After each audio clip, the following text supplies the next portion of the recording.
c'est vrai que d'habitude les Patriotes pour l'Europe vont plutôt à Budapest, à Madrid, à Athènes. Et ben on s'est battu, mais pas vraiment.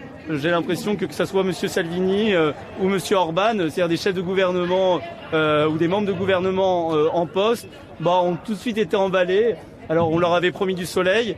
On n'a pas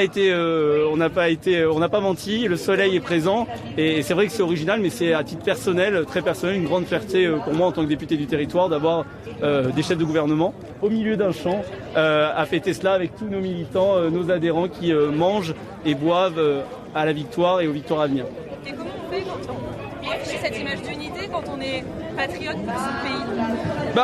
Parce qu'en fait, on se respecte, on respecte la différence. Vous savez, nous, on respecte la diversité.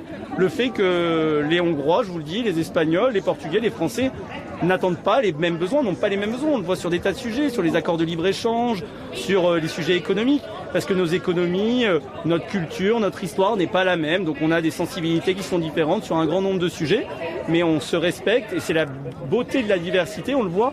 On n'a pas un drapeau de l'Union européenne, on a tous ces drapeaux, mais qui matchent magnifiquement ensemble, qui sont très beaux et qui sont cette vision de l'Europe des nations qui est souvent caricaturée.